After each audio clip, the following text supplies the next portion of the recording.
Ayan, tapos ng mag-blow ng snow. At yun, mga kapatid, mga kasim like-minded, kamusta po tayo dyan? Dito sa Canada, nag-snowstorm ulit. So ngayon, ito, hindi naman ako nilamig, pinawisan pa ako. By the way, bago po ako mag-umpisa ulit sa content na ibabahagi ko sa inyo, ako pong muli ay nagpapasalamat sa lahat ng mga taong nag-aabang ng mga contents na ibinabahagi ko dito sa YouTube channel. Lalo nung nakaraan nung nag-live ako sa TikTok noong February 14 nung gabi dito sa Canada, and February 15 naman ng umaga ng Sunday sa Pilipinas. Yan, kung nanonood po kayo ngayon, si Ma'am Marlene, sabi niya nga, ano na nangyari, ba't di na nasundan? At ito po, noon ako parang sabi ko, oo nga no, oo nga naman, it takes time bago ako mag-vlog muli kasi may mga kailangan akong harapin. Siyempre may mga tayo, nagre-resurface sa aking sarili na kailangan kong harapin at malagpasan din. Ganun kasi ako, kailangan ko siyang maayos, kailangan ko siyang masolusyonan, kailangan ko makita yung sagot, magkaroon ako ng clarity para pag nagbigay ako sa inyo ng mga impormasyon na ibabahagi ko, ay nasolve ko na, nalagpasan ko na for so many times, hindi lang once but twice, thrice, hindi. At least ginagawa ko 5 to 10 times. Yan, ganun ko siya ginagawa. Kaya medyo natatagalan ano, kasi maraming ano yan eh. Maraming paurong sulong na isip yan. Kung paano mo susolusyonan o atras ka konti, diretso ka, kakaliwa ka, kakakanan ka, anong decision gagawin mo. Pag parang sobrang dami na, magtatanong sa source, ingi doon, magsusulat, take down notes, and then magme-meditate. Bukas makalawa, magugulat kami, nag-iiba na. Tapos 7 days later, 2 weeks later, ibang-iba na siya. So ganun po, may kumbaga sariling training din talaga akong ginagawa bago ako gumawa ulit ng content. Pero ganun pa man, tulad nga lang sinabi ko sa inyo, tatapusin talaga natin itong Jesus My Autobiography vlog. And iniisip ko rin po after matapos to ay akin ding itatranslate yung Jesus My Autobiography vlog in Tagalog, yung book na ito. Yan, so tignan po natin. Para meron tayong supporting documents o supporting information para if ever binabasa nyo man siya, meron kayong mapupuntahan dito sa YouTube na okay, eto, makakatulong sa inyo para ipaliwanag yung tungkol sa libro. Yung expansion, kasi pag ako nagpaliwanag dito ay hindi lang tungkol sa kung nabasa ko, but also kung ano yung real life experience na talaga nangyari sa akin base dun sa mga kwento o nakasulat sa libro. Kaya mga kapatid, ano pa bang hinihintay natin? Kaya tara, umpisa na po natin.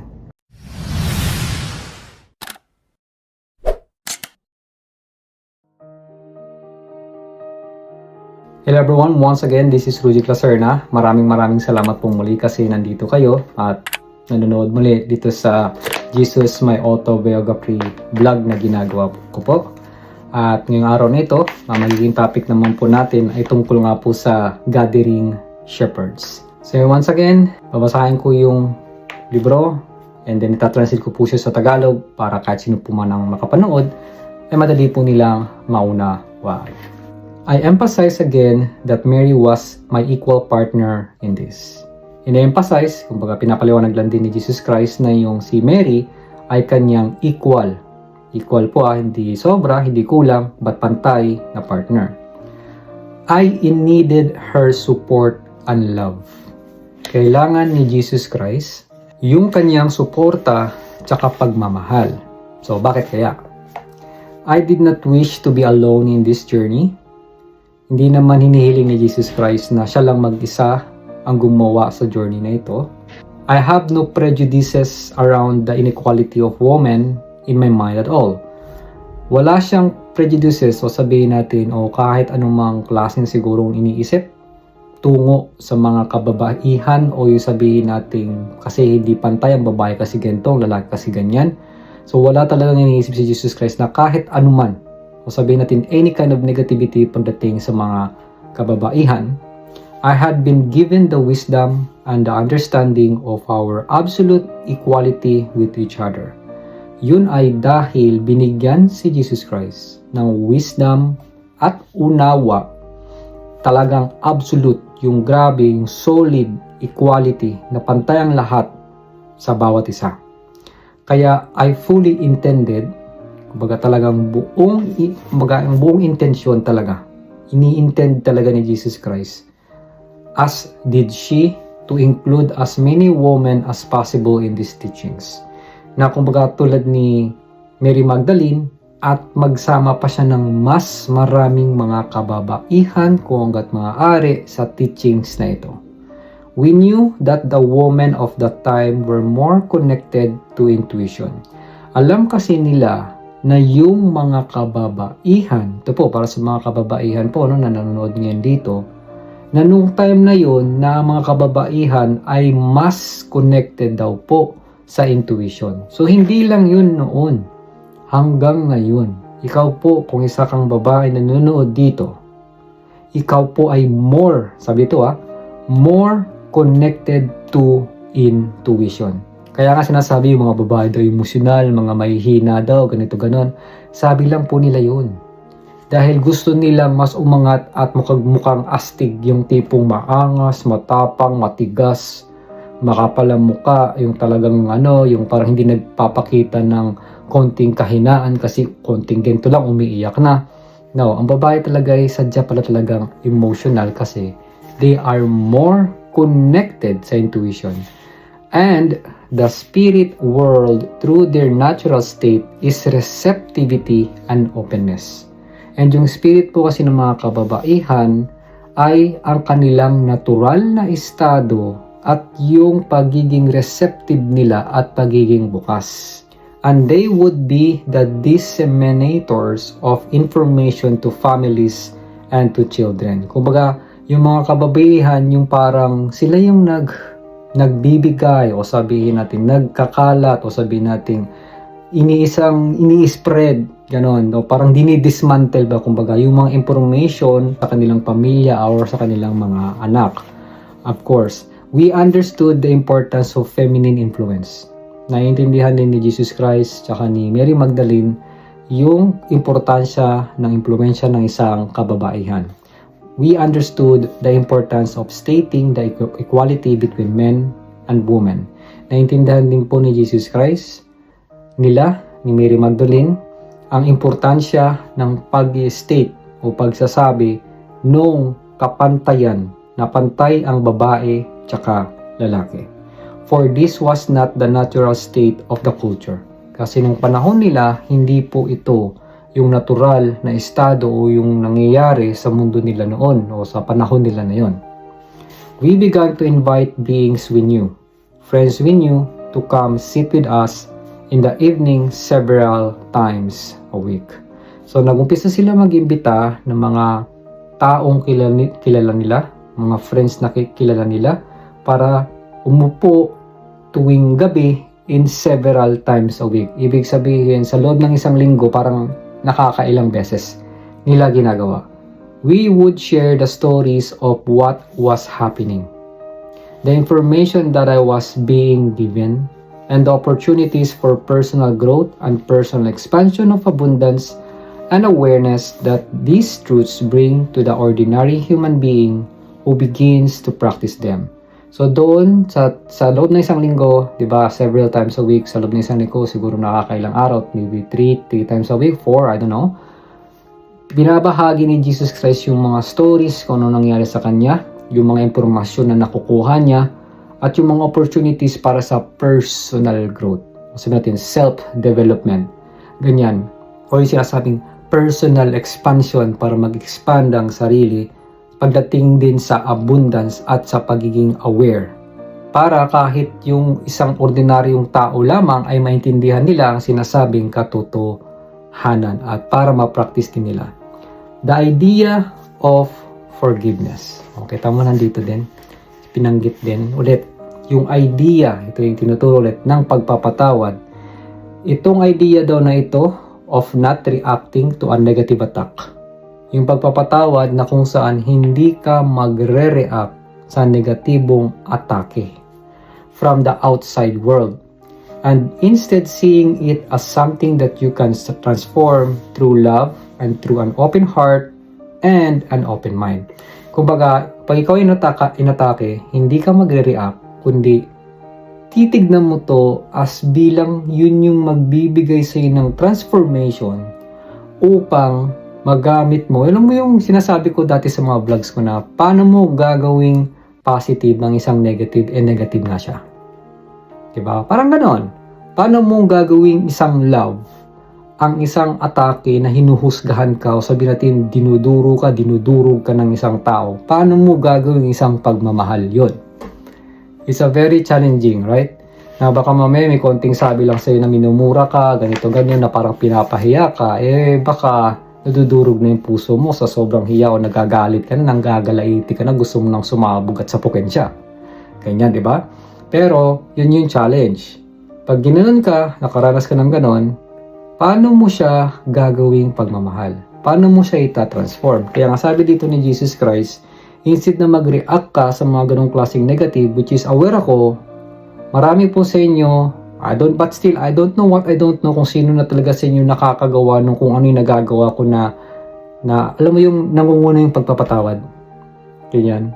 Kasi iba parang parang minsan nasasaktan pa may bugso pa biglang gumaganon May ganyan pa na parang may katiting pang meron dyan sa loob mo na hindi pa sobrang lumalabas na kung may na-engage ka lang, saka lang siya umaalsa, gumaganon. Ayan, minsan parang may sinasakal ka dito, tapos naiinis ka na, kailangan mo siyang isigaw para lumuwag to. Yan. So, ba't ko nasasabi yan? Kasi ganyan ako. Hindi ko alam kung nararanasan yun. Yung tipong sa sobrang galit mo, parang ano ka na dito. Gumaganyan ka na. Hoy, aminin. Hoy, aminin. Baka may nakakaranas ng kanya sa sobrang galit na nandito na, sinasakal na. Nasasakal na yung yung fourth chakra daw, di ba? Third, fourth, fifth. Ito yung sinasabi, fifth, di ba? Sa 7 chakra. 5th, 6, tapos 7. Yan, di ba? Nasasarado na dito yung yung boses mo. So, bakit? Siyempre, sinadya talaga yun na ganunin ka. Yun yung programa sa mundo na maging passive ka. Na hindi mo ma-express ng maayos. Since kulang ka sa bokabularyo, babara siya din dito. Kasi hindi ka marunong magsalita. Hindi mo mapaliwanag kasi ang iniisip mo, baka pag sinabi mo, sumigaw ka, aaway lang kayo kasi hindi mo nga mapaliwanag ng maayos. Hindi ka rin aware kung anong klaseng salita ang sasabihin mo o bibitawan mo para maintindihan ka niya. Alam mo yung tipong darating lang sa point na nagpapaliwanag ka lang naman, pero yung tono ng boses mo ay tumataas. Nakakuha niyo po? Nagigets po natin? Nakakakuha ba ulit tayo ng aha moment? Marami pong ganyang tao ang hindi aware na tumataas pala ang boses nila pag sila ay nagpapaliwanag. Kahit sa work ko, alam mo yung natatawa lang ako kasi nga bata pa itong kasama ko, 21 years old. No, and then sa kanya ako kumukuha ng idea. Sabi ko, ano yung idea mo dito? Yan. And sabi ko, ano ba yung magandang way para mas mapadali pa natin to? Tumataas na yung boses niya. Sabi niya, sometimes, sabi niya ganito, parang kailangan kasi ng ng logic gamitin mo ba yung logic thinking mo? Kasi ganun siya. May pagkaganon siya, logical thinking na isipin mo yung gento, ngunit gento kasi yon. Kung sino man ang kasama nyo, kaya nagkakaroon lang ng misunderstanding. Minsan kasi, maaaring ikaw, kung sabihin ako, halimbawa magkatrabaho tayong dalawa, iba ko makatingin sa isang bagay, ang bilis. Nakikita ko kagad yung vision na a-adjust ko agad sa isipan ko kung ano yung may pwedeng maitama agad doon. Kung ano yung gusto niyang ipaliwanag, nakukuha ko talaga agad. Meron namang hindi, pero kailangan ko pa magtanong hanggang sa magets ko siya. May tao naman na binigay na ng ganito, nakaganon lang siya. Gumaganyan. Okay ka lang? Oo siya. Pero sa totoo lang, naglo-loading ng isipan. Sobrang naglo-loading kasi hindi niya mag-gets. Minsan na nagpapaliwalag sa sobrang bilis, hindi nagsisig. Nag-gets mo? Nakuha mo ba? Do you get what I mean? Biglang maggaganon. Ha? Di ganon. So, didepende kasi to sa'yo and also sa taong makakausap mo kung tinitignan ka ba niya pag siya ay nagpapaliwanag. So, dito po sa Logic Divine Hub, yung way kung paano ako magpaliwanag o mag-training sa mga tao, iniisa-isa ko yan, tinitignan ko yan. Tinitignan ko kung hanggang saan yung nakukuha niya. Pag gumanon siya, tapos nagpaliwanag siya, yun na, okay, nagigets niya na. So, nakukuha ko na yan, andun na, okay, dun ko napapasok yung flow of information yan. Tapos, pinapasok ko unti-unti yung 5 basics foundation, 6 foundation of spirituality, ikukunik ko sa buhay niya, ganito ganon, tas ganito kasi ganyan nangyari, ganito, ganyan. Hanggang sa finally, okay, nakuha ko na po coach kung bakit ako naging ganon. So pag nakuha ko na, o nakita ko na, nadugtong natin at naintindihan mo, doon na unti-unti nang may nagbabago sa'yo kasi pinapasukan kita na enerhiya dyan sa isipan mo para tuluyan talagang ma-reprogram yung mga naprograma na sa'yo noon. Ngunit hindi yun ganun kadali. Hindi siya one time lang napasok and then everything is okay na. No, it took a lot of months and also depende din ito sa tao kung gaano kakulit ng kanyang ego. Kasi meron na tinuro mo, akala mo ginagawa niya yung kailangan gawin, hindi pala ginagawa, kaya tumatagal. O minsan talagang hindi na magtutuloy. Iba naman, nung sinabi mo, ginawa talaga niya, nung bumalik, magugulat ka, daming pinaliwanag, dami yung na-realize, ang galing nun Alam mo yung tipong, may mga ganun kasing tao Pag sabi natin 1 to 10 lang ang gagawin mo, alam mo anong mangyayari? Ang gagawin niya, 1 to 300. So lalagpasan niya pa. May mga ganung tao. May dyan naman tao na kung talagang sinabi mo, 1 to 10 ang gawin mo, 1 to 10 lang din talaga gagawin niya. May mga ganun naman. May mga tao naman na 1 to 10 ang sinabi mo, ang magagawa niya lang 2. 1 to 2 lang. Hindi niya magawa lahat. So, pag may mga ganon, o sabihin natin isa ka sa mga ganon, don't worry, you don't have to get mad, hindi mo kailangan mainis, hindi mo kailangan manggit sa ibang tao, kasi meron lang talagang nakaprogram sa isipan mo, kaya nagbablock at hindi ka makausad. May blocks po. Yung blocks sa isipan mo, maaaring vocabulary, maaaring mga information, o maaaring punong-puno ka naman ng information, pero hindi mo naman ma-express o mapaliwanag kasi wala kang mahanap na ibang tao kung sinong pwede mo mapaliwanagan ng ganito. Kung may nagpapaliwanag man, pinaliwanagan mo, ang tanong, naiko-correct ka ba? May nakikita ba siya sa'yo na hindi mo nakikita? Yun. So doon kasi papasok yung mentorship. Kaya napaka-importante din po ng mastermind kung nakita nyo po yung mga content na previous na kusa. Hindi ko na tinuloy, no? Paglagay kasi, yung information na next talaga doon is, putol na. Kumbaga, pang Rujik Divine Hub na lang talaga. Ganoon. So anyway, once again, balik tayo dito. Lahat tayo pantay-pantay. Whatever, kung ano man ang sabihin nyo, mga babae, lalaki, lahat po tayo ay pantay-pantay talaga. So dito nga, pinaliwanag yung forgiveness. Napaka-importante ng forgiveness, yung idea na kung saan pag may nagsalita sa'yo, inatake ka, hindi ka mag-react. Instead, titignan mo siya, itatransfer mo siya sa pagmamahal. Sa pamamagitan ng pagbubukas ng puso mo at ng isipan. Now, ang tanong, paano mo bubuksan ang puso at isipan mo? Well, bukas na rin naman yan. Pero mas bukas yan sa ego energy. Mas naman kasi yung 3D energy. Ang 3D, yun yung 3-dimensional ego world, mababa. Mababa talaga siya. Para makapasok ka sa 5th dimension na kung saan lahat ay love, lahat ay care, lahat ay peace, lahat ay ginhawa, kahit anong sitwasyon ka pa, lagi kang nakangiti, lagi kang maayos. 5th dimension po ito. So para makapasok ka doon, kailangan mabuksan mo muna yung 4th dimension. Yung 4th dimension, yun yung puso, yung heart chakra. Yun siya. So parang dito, 4th. Yung 3rd, nandito yan dito banda. Yung dito sa may, so parang, dito, bunbunag dito sa gitna. Ito yan Yan, dito siya banda. Yan yung 3rd. So pag nakakalagpas ka dyan, pumapasok ka dito sa heart, yan, tumatas na, naging okay. Mapasok ka na. Yan. Iba yung sinasabing 4th, 5th, 6th, tapos yung dito 7 sa katawan yan. Pero yung sinasabing 4th dimension na heart, tapos yung 5th dimension na 5D na sinasabi is iba yun. So dimension, ito chakra, itong binabanggit ko pagdating sa katawan, yung dimension is different. Pag nabuksan mo, may susi ka na, bit-bit mo sa 3rd dimensional, nabawa, binigay ko man sa'yo, naging part ka ng Rujik Divine Hub, ikaw magbubukas. Binigay ko sa'yo yung guide So, hawa kami susi, bubuksan mong pinto. Pag na-unlock na, ang next na gagawin, mag-decide ka ulit kung bubuksan mo ba yung doorknob at hihilahin mo yung pinto. After mo mahila, mabuksan, makita mo na, marami kang nakikita. Ang next step nun, kung papasukin mo ba, o atras ka, sasarado mo ulit. Ganon yun. Yun yung challenge. I just want to tell all of you as well, the more na tumataas yung vibration nyo, yung energy nyo, mas lalo nyong hindi natutolerate ang negative. mas lalong nagiging malakas ang negative kasi nagiging aware ka na sa totoong sinasabing negatibo. Pag tumataas ang vibration mo. So anong gagawin mo para hindi ka maapektuhan ng negative energy na talamak dito sa buong mundong to? Ang sagot ay mas lalo mong pataasin ang iyong vibrational energy. So paano mo papataasin yon? Ito, isa to sa mga pagbabahagi ko sa inyo sa pakikinig nyo dito sa paulit-ulit na pakikinig. Kasi pag inulit mo ulit pakinggan yung pinakauna kong vlog, I'm sure sasabihin mo ba't parang hindi ko napakinggan yan dati.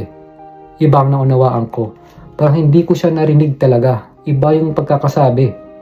So pakinggan mo ulit yung episode 2. Sabihin mo ba't parang iba na naman.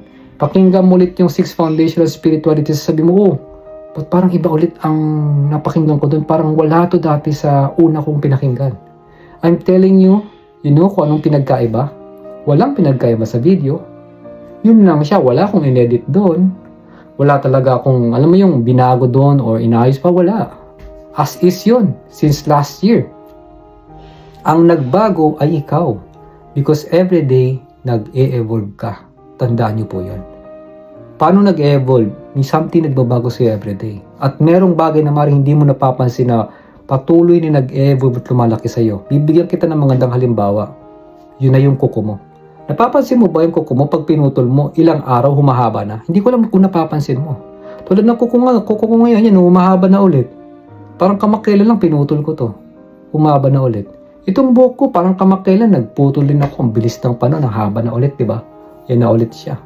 Ayan. So sa palagay nyo ba, itong mga kilay nyo, walang nagbabago dyan? Dyan sa ngipin nyo, sa loob? Tapos sa loob ng katawan nyo, walang nagbabago? So paano pa kayang isipan nyo? May nagbabago at may nagbabago at may nagbabago dyan. Ngunit yung pagbabago kasi hindi nyo nakikita. Parang tahimik siya. Parang sobrang tahimik na. So, kaya sa tahimik, hindi nyo rin napapansin dahil sa sobrang ingay na nakikita nyo palagi, nakafocus ka na sa physicality, sa mata, sa tenga, sa ilong, sa bibig, sa mga kinakain, sa mga sabi-sabi, sa mga nakasanayan nyo or what. Kaya hindi nyo nakikita ang pagbabago sa loob. Pero once tumahimik ang lahat, once naging panay ang meditation, natadama mo na yung puso mo. Alam mo yung tipong aabot ka sa level na pag nakaupo ka, naririnig mo yung dama ng puso mo. So sa bawat tibok ng puso mo, gumaganon ka. Tug, tug, tug. Yun. Ibang level yun. Okay, anyway. Sabi dito, there was much heated discussion. Marami daw mainit na diskusyonan ang ginawa. The sounds of being who do not wish to hear that their suffering is caused by their own thoughts. Okay. Dito po papasok yung, are you willing ba na tanggapin ang full responsibility? 100% sa lahat na nangyayari sa buhay mo. So dito, nung tinawag nila Jesus Christ, yung mga kaibigan nila, mga friends nila, masyadong may mainit na diskusyunan.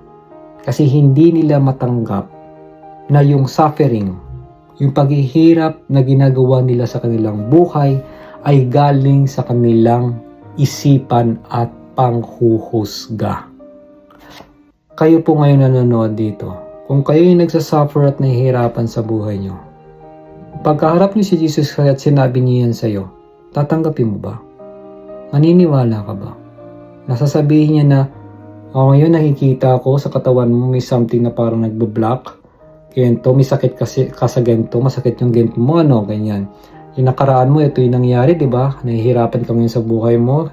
Challenge sa'yo yung something na pagdating sa abundance o sa pera, sabi natin, lugmok ang buhay mo right now, ganito gano'n, parang wala pa rin nagbabago, parang pulit-ulit na lang, parang hindi mo napuputol. And then sasabihin niya sa'yo na, alam mo, anak, ang may kakagawan lang talaga niyan ay yung isipan mo at panghuhusga mo sa iba sa sarili mo. Wala nang iba. Hindi ang may gawa niyan ay yung tatay mo, nanay mo, hindi. Hindi ang may gawa niyan dahil sa kapatid mo. Hindi ang may gawa niyan ay yung toxic mong boss. Hindi sila ang may gawa. Lahat niyan, ikaw ang may gawa sa pamamagitan ng isipan mo at iyong mga panghuhusga na ginawa.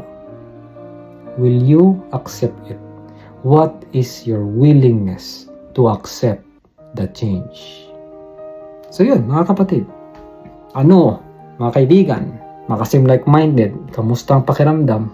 Kapag yun ay harap-harapan na sinabi sa inyo, what will you feel? Yung sakit mo right now, kung mayroon ka man, walang ibang may kakagawa niyan kundi ikaw lang. Yung kung ano man, nabalian ka man or kung ano yung nangyayari sa katawan mo, walang may ibang gawa niyan kundi ikaw lang. Paano nangyari yung coach? Sila ang bumangga sa akin. Paano nangyari yung coach? Sila ang nagsabi nung ganito ganon, kaya tuloy napahamak na damay lang ako. Diba? Parang hirap paniwalaan kapag ganon. But let me tell you, once again, kahit ako na rin nagsasabi sa inyo, o kahit man mapa si Jesus Christ, ito rin pa rin ang sasabihin niya. Na lahat yan, kaya nangyari yung parang bumangga, na parang nadamay ka, ay dahil din to sa kakagawan mo sa pamamagitan ng iyong isipan at panghuhusga. Paano ang panghuhusga? Paano? Di ako nanghusga. Wala akong iniisip na kung ano. Oh, talaga. That's right. Okay, that's good. Naniniwala ako. Okay, sabihin natin ganun. Okay. Pero ito yung question. Bago mangyari yung mga ganung bagay, yung napahamak ka ganito ganon, gaano ka kasigurado at ka-specific na nung manakaraang araw, linggo at buwan, hindi ka nakaramdam ng ganon? Na parang feeling mo napahamak ka, na parang feeling mo nadamay ka sa isang pangyayari. Na parang nabangga ka. Paano yung nabangga? Wala ka bang napapanood talagang nabangga? Wala ka ba talagang napanood ng mga away, mga gulo, mga palabas na nagbabanggaan dahil sa mga paputok, sa mga patayan na ginagawa? Sa mga drama, nagkakaroon ng banggaan, nagkakaroon ng kwento at kung ano-ano? Akala mo walang kwenta yung mga yun? Wala yung epekto sa'yo? That's the thing, mga kapatid. Yan ang hiwaga at ang lakas ng ating creativity. Ang creativity ng isang tao, kahit ikaw ay sa pinaka-negative, egotistical na way, creativity siya, malakas ang creative mo, pero dun mas lalawak at lalakas sa 3D, sa ego. Mas yun yung lalakas. Prideful. Alam niyo yung mga leon? Maraming gumagamit yan bilang inspirasyon. Leon, walk like a tiger. Astig, eye of a tiger. Diba? Manny Pacquiao, no fear. Ganyan, di ba? Astig, ramdam mo yan, yung ganyan. Pero ito yung tanong ko sa inyo. Yung mga leon, kung sabi natin mga tiger, yeah, they're so focused in prideful, yung pride nila, na dapat marespeto sila kasi si lion is a king of the jungle. Di ba? Silang, hari. Pag gano'n sila eh. Ngunit, once magkaroon ng inkwentro, masugatan mo ang ego ng isang leon. Kahit kapwa niya at bata, kakainin niya. Nakaka-relate po ba? O sabihin natin, may mga boss ka nakikita, di ba, sa mga palabas, yung pinaka-highest kasi silang pinaka-boss, pinaka-astig. Meron siyang pinagawa at para siyang naagrabyado. Anong gagawin? Pak! Walang sabi-sabi, pak! Bakit? Because they are too much focused on ego and that is the pride. Very, very, very prideful person. Maangas ako, astig ako, matuto kayong dumapa o dumuhod kung nandyan ako. Yung tipong pagpasok ko palang maramdaman yung takot sa akin, magkaroon agad kayo ng respeto. Kaya matuto kayong makiramdam yung energy ko. Ayan. So, mga kapatid, nakaka-relate po ba tayo dyan? Okay pa ba tayo dyan? Nasaan ang love doon? Akala ko ba ginawa tayo galing sa pagmamahal? Ginawa tayo ng may pagmamahal, galing sa pagmamahal, para magmahal. Yun ba sa'yo? O ginawa ka para mag-angas? Ginawa ka para manakot? Ginawa ka para mandurog ng tao? Ginawa ka para respetuhin ka gamit ang pagbibigay ng takot at angas sa mga tao? Saan ka ginawa? Anong pipiliin mo? Binibigyan ko po kayo ng 2 options at kayo po magde-decide nun. Pero dito sa mga pinipalawanag ni Jesus Christ, never po ako nakarinig ni konting katiting tungkol sa sakripisyo, tungkol sa pag-angas, tungkol sa pandudurog, tungkol sa pang-aaway, sa pang-aatake. Never. Si Jesus Christ, na master niya po ang physicality. itong physical world, ang physical items, na master niya yan. Paano niyo na master? Alam niyo ba kung saan talaga galing? Paano niyo na master? As in, ano yung ingredients, ano yung rekado para ma-master mo yung physicality? What is it? And there is 2 words ang sinabi niya. And that is forgiveness and love. Kita mo? So, sige pa rin ba? Tuloy ka pa rin ba sa pag-aangas mo? Tuloy ka pa rin ba sa pagyayabang mo? Tuloy ka pa rin ba sa panghuhus ka? Hindi ka pa rin ba maniniwala? And I will let you decide for that. Kasi dito nga sabi, there was much heated discussion. The sound of being who do not wish to hear. Yung isang tao na ayaw marinig na ang kanilang paghihirap ay dahil sa kanilang isipan at panghuhusga. This is a volatile subject for the human mind. Volatile, parang sabihin natin napaka-tabu o napaka-pangit na subject pagdating sa isipan ng isang tao.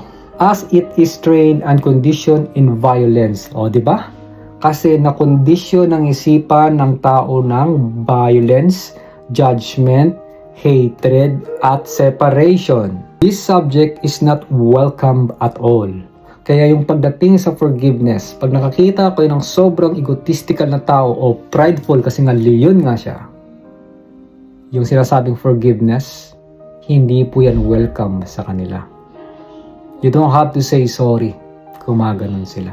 This idea of connection, this idea of forgiveness, and this idea of healing through love ay hindi po welcome sa mga egotistical or pride ng mga tao.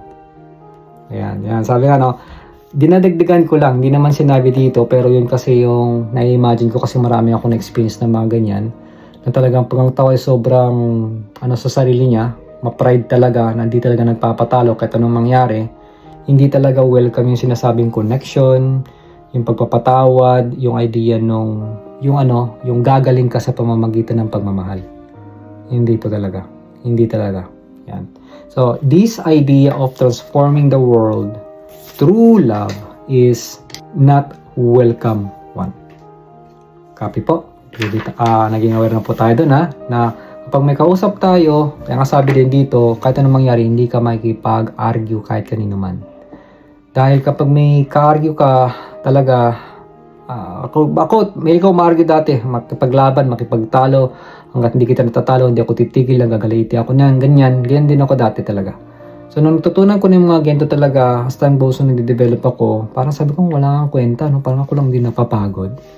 Kahit natalo ko man sa diskusyunan, parang feeling ko talo pa rin ako. Parang sinaktan ko din yung sarili ko. So kahit kaya pala, sabi dito, lagi sinasabi, na kapag may ka-argue kang ibang tao, kahit anong mangyari, never argue. Kahit sabi natin, gusto ko lang naman magpaliwanag. Si ego yan. Tandaan nyo, si ego lang may gusto niyan. Yan. Kaya laging forgiveness. Ang magandang mindset, ang ganong ginagawa ko pag may ganon, sabi ko, sige, okay. Okay. Itatama mo na siya. I think, yeah. Pero at the back of your head, you're saying, sorry. Patawad po. Wala na po ko sa argue. Hindi ko na kailangan patunayan sa kanya kung ano yung sinasabing pinakatama talaga. In the back of your head, sinasabi mo yan. Habang umaagree ka sa kanya. Okay. Then after nun, wala na. Stop na. Hindi mo na kailangang ulitin po, ibalik pa yun. Okay? Yet, there is an aspect of the mind that knows that this is a possibility for what most human beings were doing and what most human beings are doing now. What you are doing. Pero merong aspeto daw sa isipan ng isang tao na alam ito daw yung possibility, yung posible na kung saan sa lahat ng mga katauhan ay ginagawa din nila kung ano ang ginagawa nila ngayon. O kung ano ba ang ginagawa mo right now. Marirealize mo daw on some level, at some point, sabi natin ganon, that it is not working when you are not at peace. Yun, kakasabi ko lang kanina, di ba, na parang manalo ka man, Parang feeling mo, pagod ka, exhausted ka rin. Sabi natin, ito, so, doon nag-uumpisa ako, explain ko na rin sa inyo. Marami po kong mga tinulungan noon, sinishare, tapos after kong mag-share, sinishare nila lahat ng mga negativity nila sa kanilang buhay. Wala pa akong forgiveness na, meron lang akong acknowledgement. Ay, ganun ba? Ganito, ganon. After may mag-usap, sabi ko, ba't parang pagod na pagod ako? Para akong yung sasakyan na nag-overheat na. Musok na ng ganon, na parang ang bigat sa ulo ng mga nangyari after. Alam mo yung tipong dumating din ako sa point na after namin mag-usap, ang saya na niya, tapos iniwan niya na ako. Parang yung ganon, sabi ko parang pagod na pagod ako, pero siya ang saya-saya niya na. Pero yung nangyari pala, nagbigay ako ng kabutihan, ng positivity sa mga taong to, while ina-absorb ko yung negativity niya, napapasa sa akin. Ngayon, dahil na sa akin na yon, napalit ko na sa kanya yung positive, masaya na siya doon. Pagkatalikod niya, ako naman naiwanan na nabitbit ko lahat ng mga negatibong sinabi niya sa akin. Ganon. So, ano yung technique para hindi maging ganon? Dito po papasok yung acknowledgement. Hindi lang, pag sinabi acknowledgement, yung, alam mo ba, ito for example, no, alam mo ba, namatay si tatay. So, kung ikaw ay walang acknowledgement, ay, kawawa ko naman. Kumusta ka na nangyari kay tatay mo? Oh, gagawin ka kagad. Yung parang, I feel you. Yan, maraming ganyan, di ba? Parang may iyak ka na rin sa nangyari sa kanya. So, pag nagaganon ka, ina-absorb mo yun. Ang acknowledgement ay ganito. Ganun ba? Namatay pala si tatay mo. Sorry kung pero for sure ako si tatay mo right now ay nakabalik na sa poder ng ating may kapal. Masaya na siya. So, hindi mo na kailangan tanongin, ba't siya namatay? Ano nangyari? Kasi ganito ganon. Hindi mo na kailangan idig yun. Pag dinig mo yun, okay, pumapasok ka ngayon sa enerhiya ng negativity na lahat na ng story sa pinakaugat-ugat nun. Ngayon, pag nandun ka na, okay, salamat. Salamat. Nabigay niya sa'yo lahat ng negativity. Naging okay na ako, salamat Naging diyan ka para sa akin. Naging masaya na siya. And after nun, ikaw naman ang bigat-bigat ng pakiramdam mo. Empathy, hindi simpatya. Mahilig tayo mga Pilipino sa simpatya. Kahit saan naman, sabihin natin, universal din siguro talaga. Na kahit saan ka magpunta, maraming taong mahilig magsimpatya. Ay talaga, I can feel you. Oh, shucks, ew. Mga ganyan ba? No? Yun yung mga parang konting sinabi, nagre-react agad. Mga ganyan, di ba? Yan. So, yung empathy is kasama sa acknowledgement. Na okay, ito yung nangyari. Okay tayo doon. And then, isang tabi muna natin. Okay. Now, anong solusyon na gagawin natin base doon sa binanggit mo kanina? Gaganunin mo kapag ikaw ay nakikipag-usap sa isang tao upang hindi mailipat sa'yo yung negativity na talagang lalamunin mo lahat. No. Ilagay mo dyan, parang nandito lang siya. Itabi mo ng ganon. Okay, nandito yung na yan. Tapos na yan. Pag-usapan natin ang solusyon. Yan. So, mas better ganun po yung gawin nyo para hindi po kayo matapunan o masalinan ng mga kung anong negativity.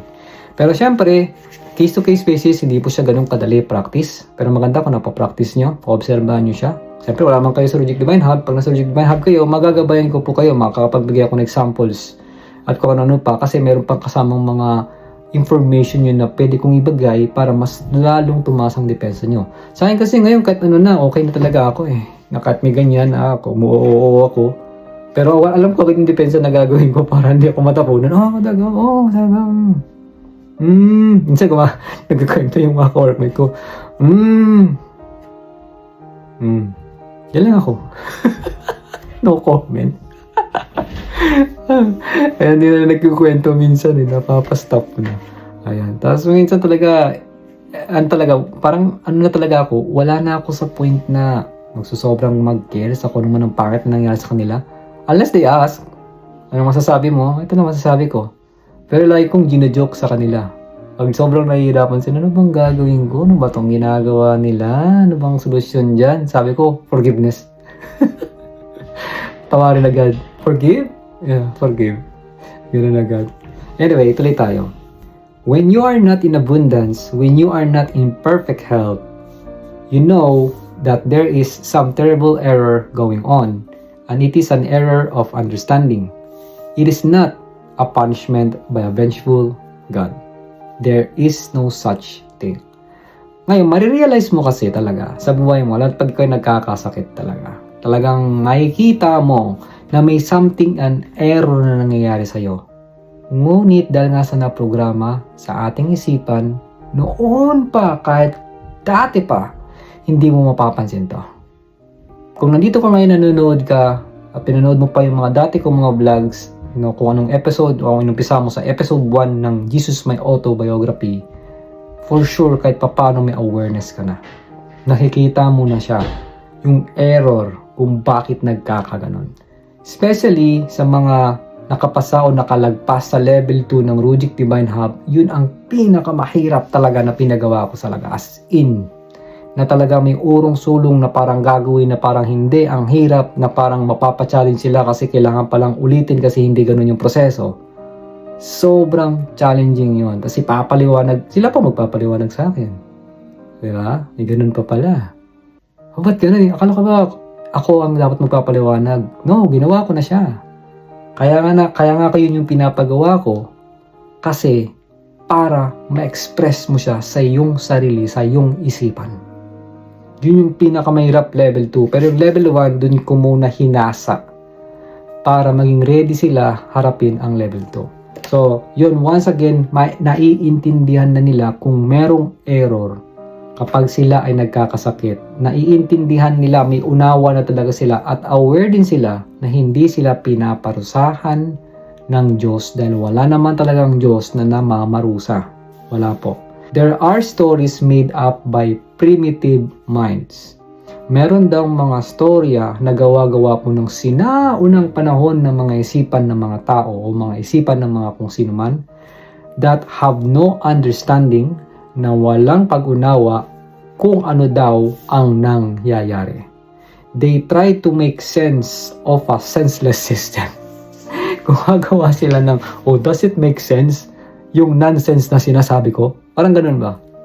Yan, maraming mga ganyan explanation noon na nagbibigay sila ng something na mga information na gawa-gawa lang daw, they trying to come up into something, and then sasabihin nila, does it make sense? Ikaw naman to na wala namang kalam-alam, di ka nagbasa ng libro, wala kang kahit ano, kasi sinasabi mo na, ba't ako magbabasa ng book, Coach Rujic? Kasi di ba nga, matututunan mo naman yan along the way?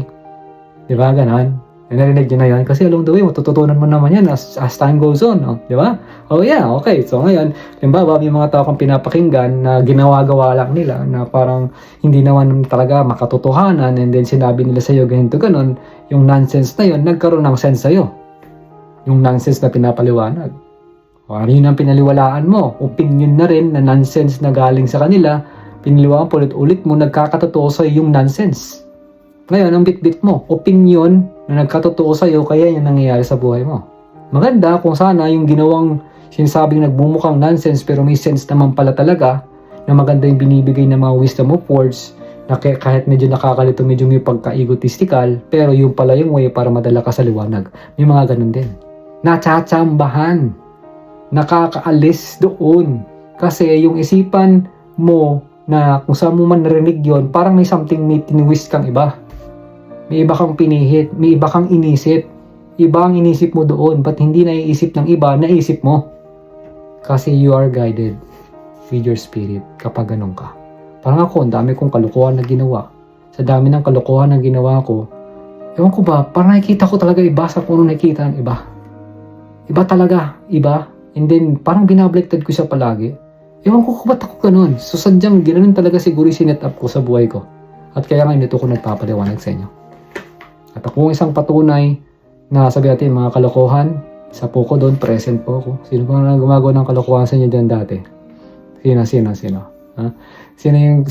Kasi kung isa kang saint, isa kang napakabuting tao, baka di mo na napapanood to. Kung talagang wala kang ginawang kalokohan o wala kang gustong makitang pagbabago sa sarili mo o talagang hindi ka naku-curious, hindi mo pinapanood ngayon to. Yan. Yung tipong, ano bang sinasabi kong kalokohan? Parang ganito lang, once ba never ka nagsinungaling? Sa magulang mo o kahit kanino? For sure meron yan, hindi pwedeng wala. Alam mo yung tipong alam mo naman na dapat sabihin mo, hindi mo sinabi. na napakahirap sabihin kasi natatakot ka kasi ilang beses ka na napalo, dahil ayaw mo nang mapalo, ayaw mong makurot, ayaw mong hilahin ito. Naranasan nyo ba yung hinihila to? Tapos gaganon yung tenga mo. Oh! Mga ganyan disiplina noon, unang panahon. Kukurutin yung singit mo ng sobrang nipis. Gaganon. Ayan, tapos papaluin ka ng walis ting-ting, yung 2 piraso. Yung tumutunog, gumaganon. Yan.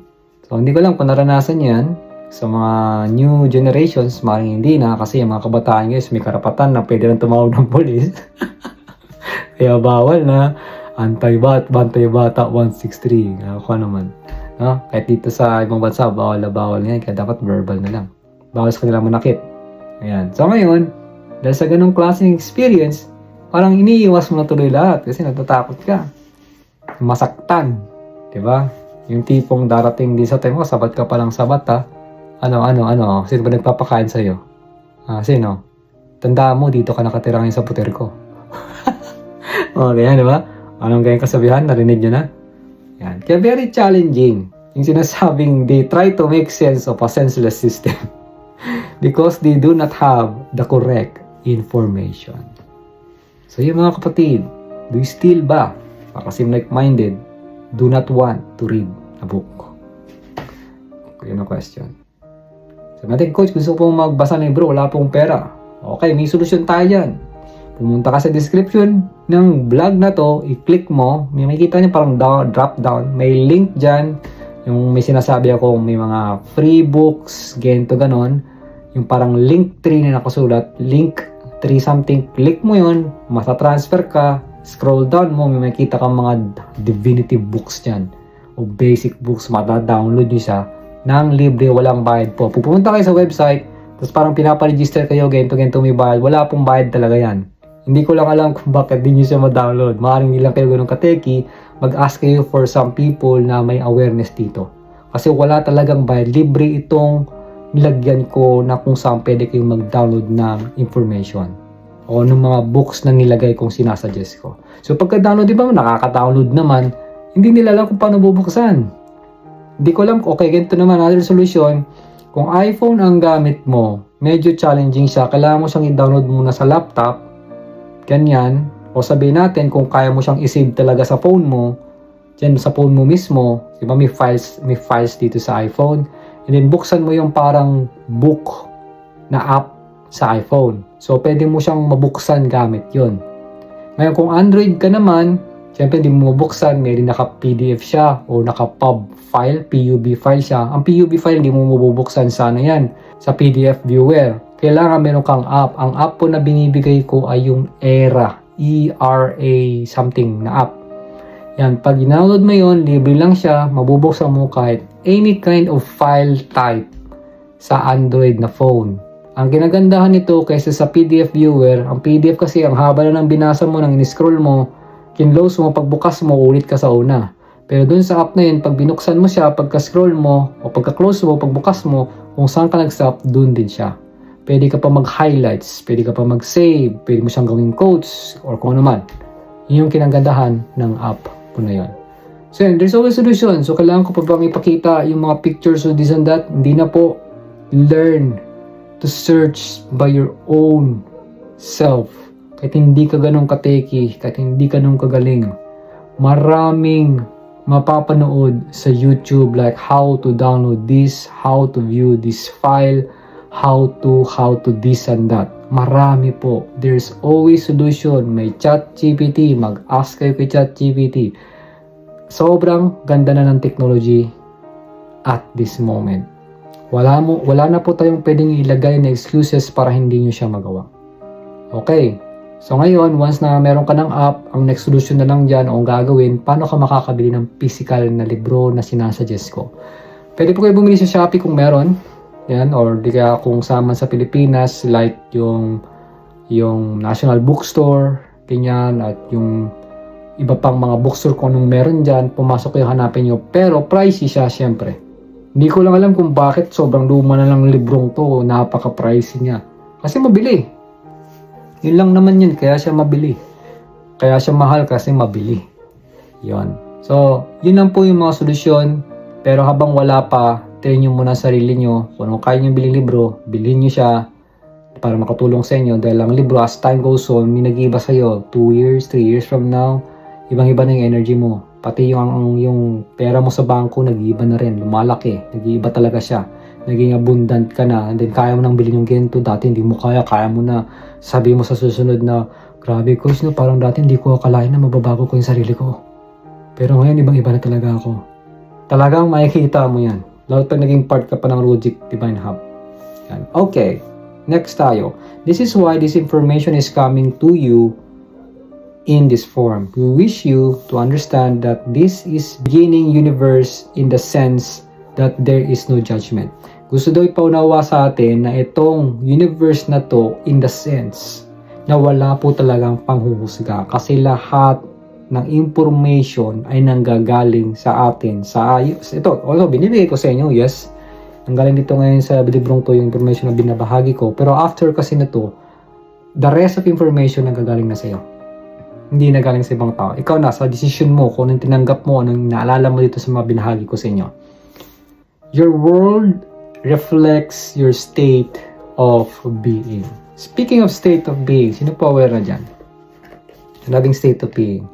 Sabi yung mundo mo daw ay nagre-reflect, bumabalik sa'yo sa estado ng iyong pagkatao. Ano ang estado ng pagkatao mo? Magbibigay ako ng example. Ito yung pinakamaganda dyan talaga ba't kami nakapunta ng Canada.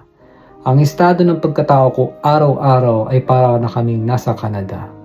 Alam mo yung tipo nakaganyan ako, nakasandal, gumaganyan ako na parang yung feeling ko nasa Canada na ako kahit nasa Pilipinas pa lang ako. Minsan nasa Starbucks kami nun. Nasabi ko talaga na grabe, parang kailan lang nasa Canada na ako. Daming snow. Alam mo yung ginaganon ko, inuukay ko yung snow.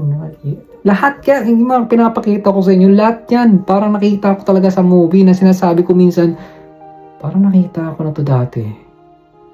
Pero na-imagine ko pala siya dati. Yon, ang state of being, nung time na wala pa ako dito, iniisip ko siya na parang nandyan na ako. Imagination na yon. And then pagbalik ko in my present moment, ano mangyayari sa akin? Dapat pa ma-down ako. Ay, ito yung hinaharap ko right now. Ay, ito ngayon yung yung reality ko. Tapos babalik yung energy ko pababa. No. My state of being is the same. Kahit wala pa ako dito sa Canada before. Ayun siya. Yun yung state ng pagkatao. Iniisip mo niya kahit nandiyan ka na kung nasan ka. Nung ako nasa probinsya pa, nasa Aklan, sinabi ko talaga yan kung mapapanood niyo yung mga previous vlogs ko na nasa, makikita mo yung mga puno-puno. Sinabi ko talaga, kung hindi nyo kayang mahalin kung nasaan kayo right now, magiging challenging sa inyo maka-move out dyan. Minahal ko yun. Habang iniisip ko yung mga pinapangarap ko, habang iniisip ko siya, gumagano'n pa ako pag nakahiga, tinataas ko yung kamay ko, gumagano'n ako kunwari. Ayan, parang inaabot ko ba yung mga pangarap ko. Yung state of being, tas paggising ko, nakita ko yung lugar na parang maliit lang kami, na parang siksikan pa kami sa kwarto na yon, na parang pag dumaan na sasakyan, nakala mo, babangga kami, tas nayayanig yung, yung pader, gano'n. Pero ang isipan ko yung state ko, nandun pa rin sa mga pinapangarap ko. Yan. So yung pong state of being, state of what? State of being happy. State of feeling being abundance. Estado ng pagkatao. Diyan po nagre-reflect ang iyong mundo, ang ating mundo. And when your world does not reflect back to you a state of being that you like or find enjoyable, it is only through shifting your own consciousness. So kung hindi daw bumalik sa'yo o nag-reflect back yung state ng pagkatao mo na gusto mo at hindi mo makitang nag-enjoy ka, ito lang daw ay sa pamamagitan o kailangan mong i-shift.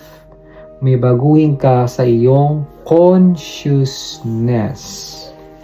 Ano bang consciousness? Kamalayan. Ano bang araw-araw talagang namamalaya mo sa sarili mo? Kaya ini-imagine mo nga yun, nung natanggal ka doon, ano nang sunod? Are you still on that state? O biglang nabangga ka lang, uminit na naman ang ulo mo, sumabog ka na naman, mamumura ka na naman, pumipitik na naman, sasabihin mo high blood ka na naman, Sabi natin, nakakalimutan mo na naman yung mga state of being mo kasi kape ka ng kape. Ganun na. Yung mga joke na papakinggan mo lang, kasi kape ka ng kape. Kaya kinakabahan ka palagi. Yan. Mga ganun ba? So yun, depende yun. Basically, yung kape po, sobrang nakaka-cut off yan ng connection sa source. Talagang tinigil ko po yan. Pero ako, grabe ako magkape dati. 100%. Black coffee, walang cream, walang sugar, pure black. Doon talaga ako. Ano yan? Sobrang ganado ako nun.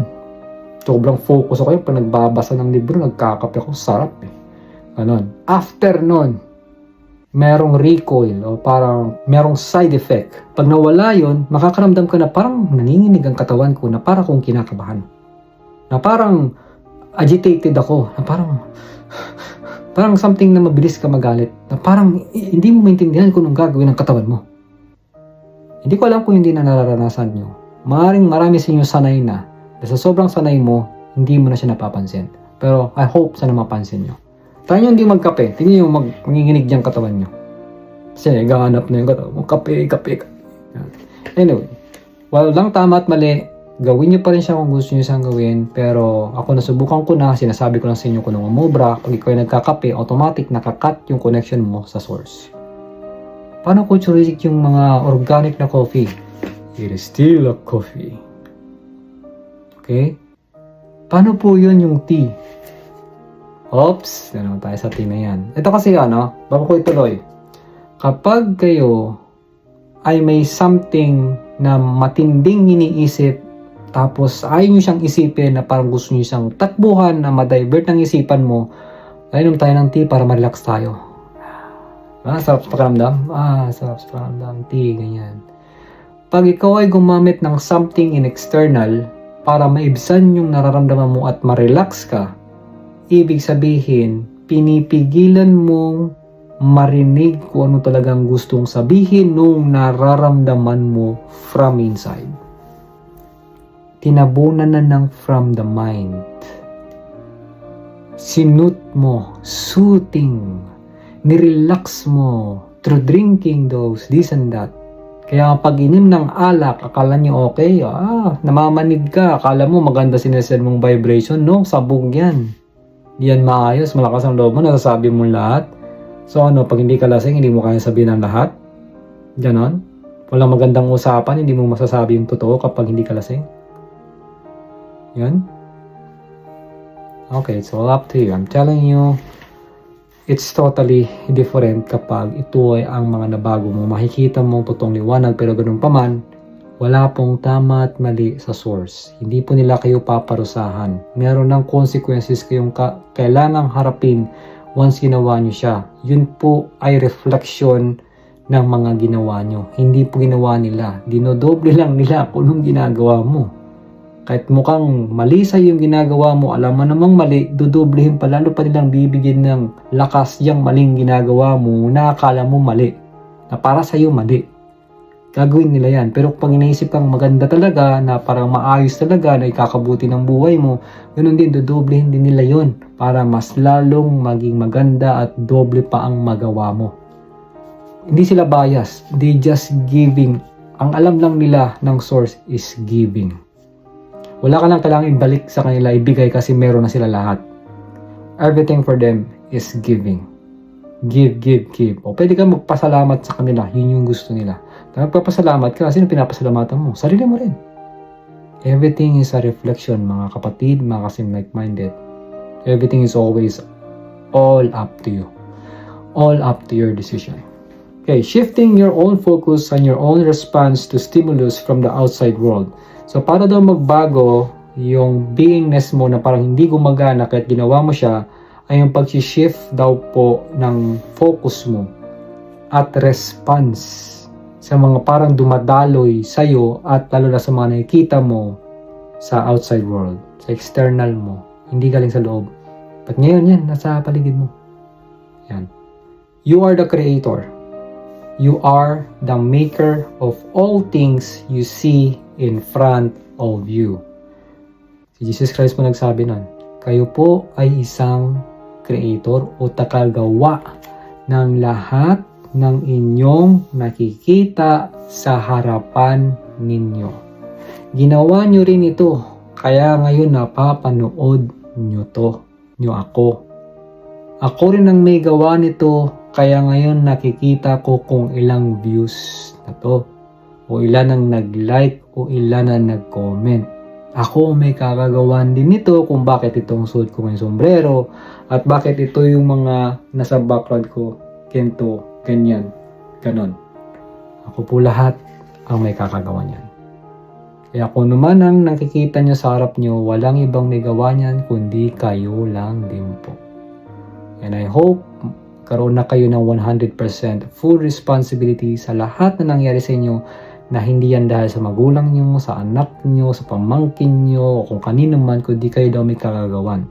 Kasi pag nagagawa nyo talaga yon, natanggapin ang lahat na ikaw lang may gawa talaga, grabe yung miracle na mangyayari sa buhay mo. Sobrang grabing magbabago to the better talaga. To the better. You are the most powerful being. And you are divine in nature. Ikaw ang pinakamakapangyarihang tao, o makapangyarihan kang tao. At isa po kayo, ang natural nyo talaga, isa kayong divine. This is what we were studying together. Ito yung kanilang pinag-uusapan o pinag-i-studyuhan dito nung nakaupo sila na pinag-uusapan yung tungkol nga sa ganito ganon na sinabi ko kanina. So once again, ulitin ko lang po.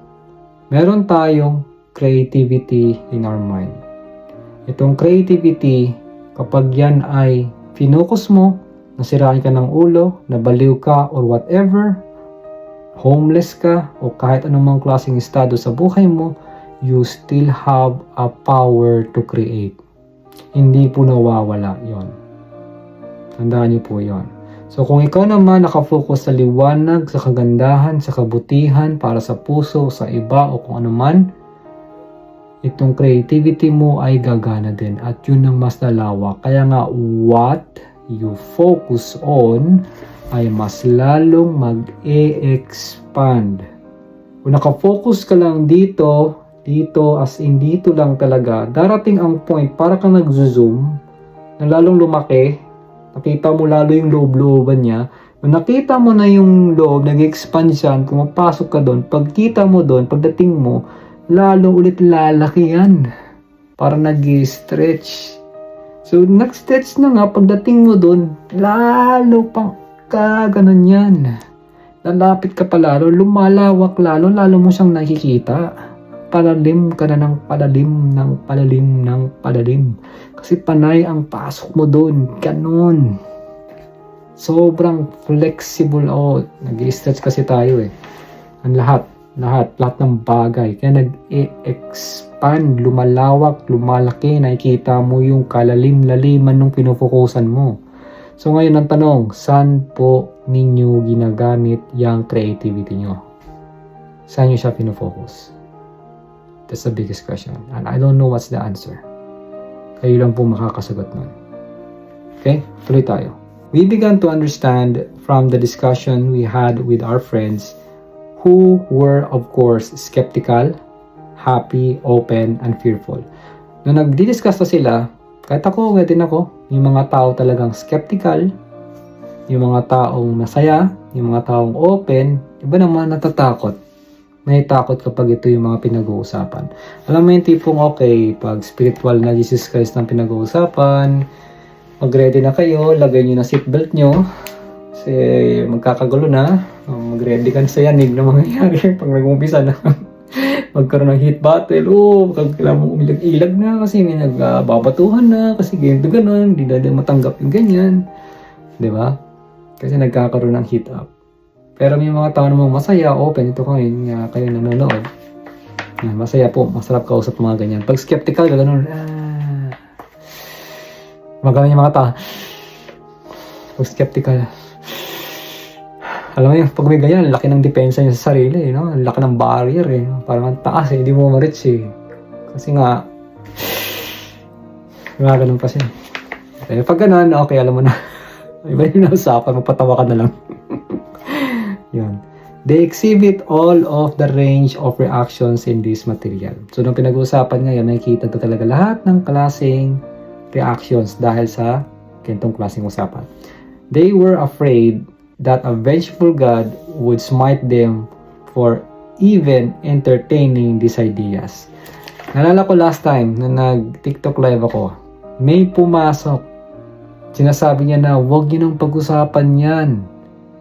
Wala yan sa Bible. Paparusahan kayo ng Diyos. Matakot kayo, demonic itong ginagawa nyo.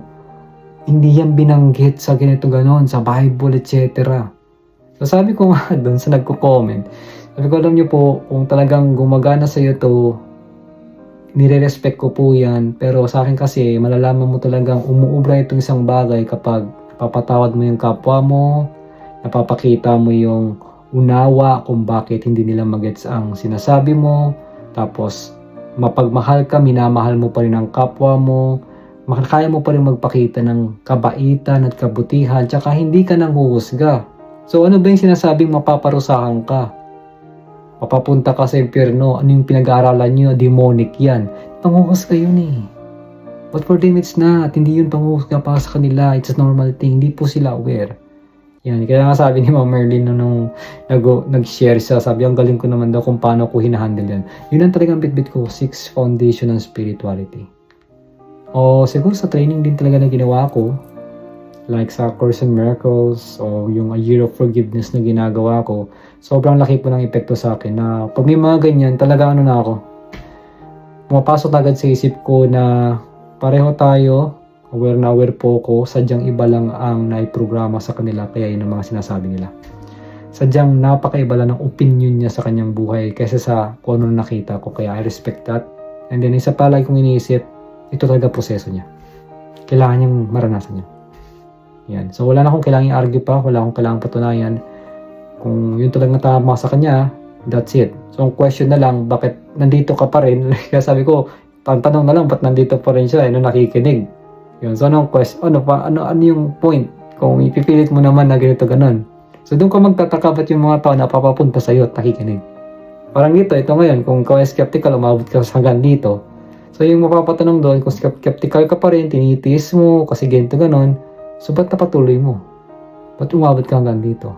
Because there is something in you that you don't know what it is. Na parang may bumubulong sa'yo na okay, na bakit pang hindi ka kumukontra?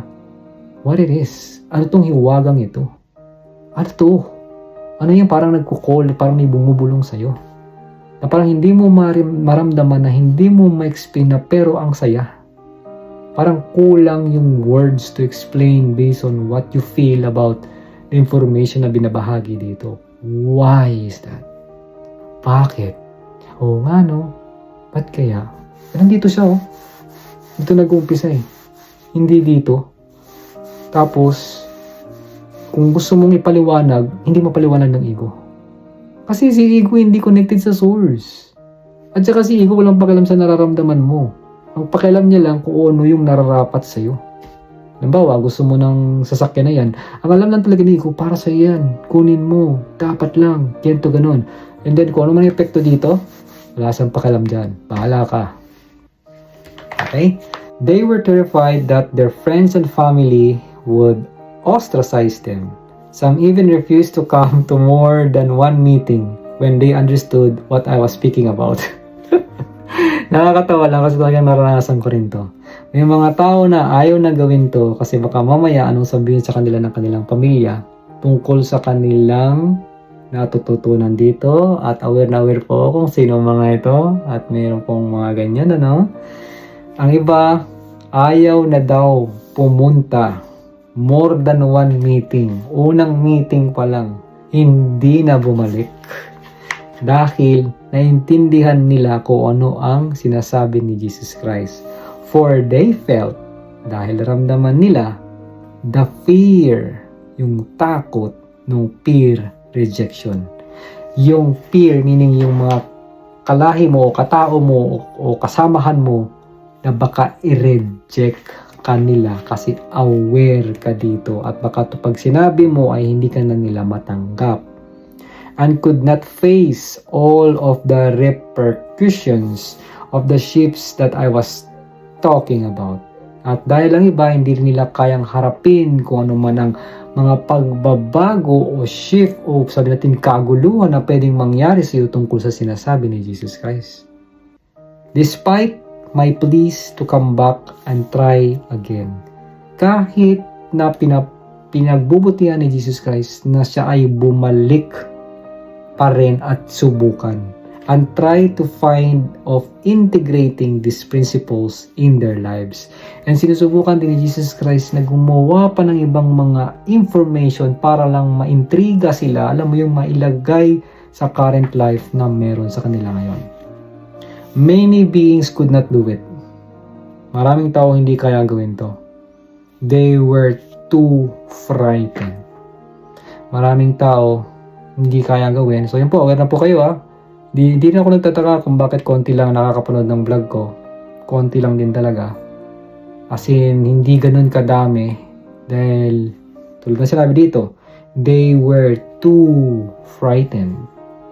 Baka kasi awayin sila ng tao pag sinabing, ay, the Bible po is not the word of God. Baka sumabog na. Baka punong-puno ka na ng pagmumura na no, sinasabi nila sa'yo. Pag narinig nila yan, baka di ka natanggapin ng pamilya mo pag sinabi mo yan sa kanila. Takot ka na. Diba? Yun. And the material was too far out of their realm of understanding. Ito, naniwala din ako dito. Kaya nga po, pag ako ay naggagabay, magbibigay ko ng impormasyon dito base sa kaya mong paniwalaan muna. So pag nandito ka, ibig sabihin, advance ka na, meaning napanood mo lahat ng mga contents ko from episode 1 or maaaring nung wala po kong spirituality, dun pa lang sa 5 basics foundation o more on law of attraction pa lang. Kung nandito ka at aware ka, hindi ka naapektuhan, it means napakaganda na ng energy na dumadari sa'yo. Sigurado po ako dyan. Kasi yung iba talaga hindi na nagtutuloy dahil nga labas sa realm, sa mundo na kaya nilang unawain. From this, I learned much about how to teach. I began to back off from the truth of discussing the images I saw. So, ito yung mga natutunan ni Jesus Christ. Kaya numpisahan niya daw mag-back off o matras muna sa katotohanan sa pagdidiscuss ng mga pictures na nakikita niya. Kasi yung reactions of these objects to my thoughts and the sorts of thing. Kasi nagkakaroon doon ng reactions to mga objects na to pagdating sa kanyang isipan at kung ano-ano pang mga bagay. I began merely speak in simple story. Ayun. So, kumbaga, siyempre, pag ikaw naman ay sinaniban ng spirit o nagipag-usap ka spirit, yung salita kasi nila puro, buong buo at totoo. Pero dito sa mundong to, since nakakatira tayo sa 3D world, sometimes it's so challenging to understand this kind of stuff. So, ang ginawa ni Jesus Christ, bumakop muna siya, hindi niya ginagamit yung mga words na mga malalalim, na mga katotohanan or whatever. Ginamit niya muna yung simple word para masabi niya ito sa iba. Yan. Kaya nag-come up nga siya doon ng idea na gagamitin niya daw yung phrase na dumbing it down. Okay. Ibig sabihin, dumbing it down. Dumb. Ano yung sabihin? Dumb? Hindi ko alam kung sa Tagalog, yung parang kung dumb, yung ba yung tanga? I don't know kung gano'n. Parang yung tanga na nga, lalo mo pang tatangahin para hindi ko alam kung sorry sa word I don't know, basta dumb na nga, idadumb niya palalo yung mga salita para lang maunawaan at may pasok niya ng paunti-unti. Yan, yung mga paliwanag. Ito sabi ni Jesus Christ, I do not mean this an injurious way. Hindi naman niya minimin na kung saan para ma-injure o masaktan tayo o yung mga tao. What I mean is that I had to find a way to bring this information into beings. So yung dumbing it down, sinabi ko rin kanina, I'm sorry for the word, na yung tanga na nga, tatangahin ko pa. So ang pinaka-meaning talaga nun ay para makahanap ako ng way ng mga stories para maunawaan po ninyo at ng ibang tao na walang ka-idea o knowledge sa sinasabing spirituality. Lives in a way that did not scare them. Ayun. Para maintindihan ng mga tao na kung saan hindi rin sila matatakot. For you must understand that it was an oppressive time. Kasi kaya daw niya ginagawa yun kasi nung panahon nila masyadong marami yung oppressive, pinipressure yung mga tao, ganyan, kaya sobrang challenging yung buhay. And the church wielded great power. At nung panahon na yon, yung church po ang isa sa napakakapangyarihan ng time talaga na. There was much fear about being punished by God. Marami nang sabi-sabi, itong mga taong itong nauunawa nung naiintindihan na nakakatakot, baka sila parusahan ng Diyos. I had to work within those parameters. Kaya kailangan trabahuhin ni Jesus Christ yung pagdating sa parameter na yun, pag yun na ang mga pinag-uusapan sa limit o level na yun. So, many of my teachings over the years appeared to be contained within the structure as it existed. So, marami daw po sa mga teachings ni Jesus Christ na lumalabas na hanggang ngayon nandyan pa rin siya sa struktura. If I had come at it with the truth and simplicity of its nature, is absolute reference to a loving energy that drives the universe. Kumbaga, kung pupunta daw siya sa kung saan truth, pinakatotoo at pinakasimple lang in nature, absolute, solid na reference pagdating sa pagmamahal at sa energy or enerhiya na magdadrive sa pagana sa universe. A loving and caring energy that always shows people where they are wrong and ask them to change themselves so that world can change. This would have undermined the teachings altogether, and my teachings would have been refused, locked, stock, and barrel by all the people. So yan, papaliwanag ko ng buo. Kung pinaliwanag doon ni Jesus Christ, yung totoo, yung simple lang, totoo sa nature, yung tungkol sa energy, na nagpapakita sa mga tao na ginagawa nila ang mali dahil nag-aas sila na kumbaga inaas niya dapat palitan yung sarili kasi pag pinilitan nila kang sarili, nagbabago din ang kanilang mundo. So pag yun ang piniliwanag niya nga naman, doon na daw lahat ng mga teachings niya ay i-refuse, hindi tatanggapin, isisarado, stuck na lang niya sa gilid o nakalagay lang sa barrel. Ano yung barrel ating parang bilog na parang kahoy ganyan, ng lahat ng tao hindi papansinin.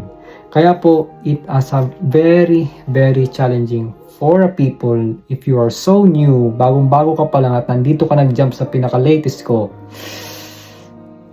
hindi ka nababalik dito. Talagang kapag hindi ka umabot dito, unang node niya lang, tapos stop na agad, pagka-click niya pa lang, 1 hour pala mahigit to. Boring, nakakatamad. Wala na agad yun.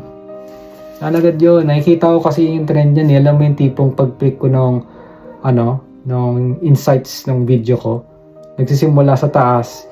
Kasi makikita mo yun, parang ito, makikita niya ito, may guhit para ganyan, di ba, kumari. Pag yung guhit na nanood ay biglang ilang seconds lang, pag 30 seconds, tapos biglang bumaba ng ganon, ibig sabihin, 30 seconds na mahigit pa lang, pinuputulan ng tao manood, hindi nila tinutuloy. Marami pong ganon, nagda-down agad sa baba. Alam mo yung ilan lang percent ng tao yung nanood para tumuloy, bumababa, tapos minsan umaangat ng ganyan, bababa ulit, tapos may aangat ng ganyan, tapos bababa ulit. Minsan may pumipitik na parang gumaganon. Yung pumipitik na gumaganon, ibig sabihin nire-replay po ng mga tao ulit yung sinabi ko. Ganon siya. Pero dito, for sure, ang daming nanonood na 30 seconds, 1 minute, 2 minutes, 10 minutes later, wala na, bumaba na. Kasi nag-stop na sila manood.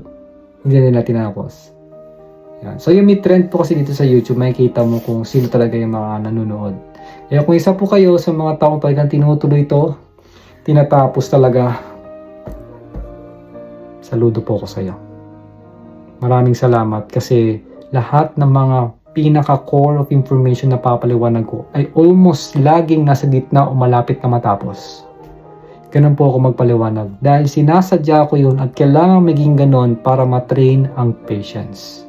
Kung naalala nyo, sinabi ko, if you have infinite patience equals magkakaroon ka ng instant manifestation. Gusto mo ng instant manifestation? I-practice mo yung patience mo na magkaroon ka ng infinite na patience. Pag nagawa mo yan, you will see. Wala pa akong mapapakita sa inyo right now. Na talagang ganun agad nangyayari. But, it's already happening. It's really happening na. It's really happening na. As in. Sinasabi ko to. Bakit? 9 months, 10 months pa lang ang ginabayan ko sa Logic Divine Hub. Nakita na nila ang buhay. Lagi kong sinasabi sa kanila, pagka-10, pang-10 mastermind pa lang nila, fulfilled na ako. I feel like I'm done sa training sa kanila kasi nakita na nilang buhay. Nalagpasan na, naka-breakthrough na sila, okay na sila. Yun talaga ako, as in. As in, sinasabi ko na sunod nun, Panginoon, Jesus Christ, Mother Creator, Universe, ano pong sunod na gagawin ko? Yeah, yun talaga. Ganun ako lagi, nag-aasa ko ng gabay sa kanila kasi nabigay ko na yung kailangan nilang malaman eh. Nalaman na nilang buhay, ganito gano'n na program ng isipan nila, intindihan nilang kapangyarihan talaga nila bilang isang tao, itong katawan natin kung ano talaga, at kung ano pa. Aware na sila. Yes, hindi pa perfectly as in super, but mataas na ang kanilang awareness sa sarili at sa ginagawa nila, kung bakit yun ang nangyari sa past nila. Pinapasalamatan na nila kung bakit yun ang nangyari. Nakikita na nila ang paraiso sa mundong ito. Nakikita na nila ang potensya nila at kakayahan nila kung anong kaya nilang gawin habang nabubuhay pa sila sa mundong ito. They are totally different person right now. Within just 9 months, 10 months, ako inabot ako almost 10 years. Guys, 10 years kasi ako lang mag-isa. Kaya ganoon po ka makapangyarihan ang mastermind. Tuloy tayo. Ayan. In the core group that come together after some weeks of this kind of discussion, our conclusion was this. So yung core group daw po na pumunta for some weeks tapos tungkol sa mga na-discuss nila, ito daw po naging conclusion nila. Parang nagma-mastermind din. Ito yung naging conclusion nila. It was imperative that we cloak this information in garb that was acceptable to the Jewish structure at the time, to the religious oppressor of the time. Ano ibig sabihin mo na noon? Ibig sabihin, imperative that we cloak. Mas mabuti na takpan muna natin, cloak, o alam mo yung parang hoodie, something na gaganunin mo muna, cloak, tatabunan mo muna yung information na to ng garb. Ayun, garb something. Na parang damit yan na parang basta yung damit na parang may hood na something na gano'n na parang hindi ka makita, nakaganyan lang, garb. Ganyan. Para magkaroon ng katanggap-tanggap sa Jewish structure. Sa struktura ng Jewish nung panahon nila, lalo na sa mga oppressor ng religious. Doon sa kanila, nung time nila. At siyempre din daw po sa mga militaristic oppressor. Yung mga military sila noon na nag-o-oppress, na may pressure, yung parang prideful na dapat sila yung masunod. Diba? Oppressor. Yan. Anytime pwede kang atakihin. Of the time, yung Roman legions and the Roman soldiers who were part and parcel of the oppression of those people. So yun po. Doon nila tinakpan sa mga ganitong klaseng taong impormasyon na to. So ngayon ito, kailangan ko bang takpan ng mga impormasyon na binabahagi ko sa inyo dito? Hindi na, na-leak na eh. Puno-puno na ng social media eh. Anytime, pwede nyo nang save to, i-share nyo kahit kanino. Tsaka hindi lang ako mag-isa ang gumagawa nito, ang dami na. Ang sila Jesus Christ rin nagsabi, nagkaroon na nga daw ng lamat. Noong 2012, nagkaroon ng lamat, nagkaroon ng butas, yung ginagawa ng church. Pinasok na nila yung opportunity na to at yan nagsikalatan na kahit saan. Di na nila mapipigilan pa. Kaya pasalamat ako, nagkaroon tayo ng social media. Yung social media, nakaka-express tayo, nasasabi natin, nababahagi na natin. Kahit nandito ako, kahit hindi ko man kayo nakakasama, pwede nyo pang ulit panoorin tong video ko. Yan. Kaya pasalamat na rin ako na hindi nagbabiral yung video ko. Kasi kung mag-viral, marami makakapanood. Pero, ang nakakapanood lang talaga ng vlog ko ay yung taong katulad mo na umabot dito. Talaga naghahanap ng sinasabing liwanag. Yung feeling, yung peace, yung talagang buhay, yung anong mangyayari sa iyo, ba't ka nabubuhay sa mundong ito, etc. So yun, dito na po nagtatapos ang ating vlog for today. At ang next po na magiging content natin ay tungkol na po sa healing through higher vibration. Ayan, magiging maganda rin to. Ayan po. So once again, this is Rudy Claserna. Maraming salamat po. Kamusta po? Ano po mga bagong natutunan natin dyan? Okay ba? Maganda ba? Palibago muli, natutunan natin. Dito sa haba ng pinaliwanag ko, do you think nakuha niyo na agad lahat ng mga key points na sinabi ko? Baka hindi For sure, hindi. O, kung nakuha mo, okay, thank you. Sana nga. Sana talaga. Kung hindi, ulitin nyo, rewind nyo ulit. Sa susunod na araw, or bukas makalawa, or di kaya mamaya, pahinga ka lang muna ng 20 minutes o 1 hour, maglaro ka muna or what, basa ka muna, then pakinggan mo muli. Tignan mo may panibago kang impormasyon na makukuha. Alright, so once again, this is Rudy Claserna. Maraming salamat po. Ingat kayo palagi. Tandaan nyo, everyday is a perfect day. May grabing, napakagandang, matinding, magandang mangyayari sa ating lahat. God bless us all wherever we are. Thank you, thank you, thank you.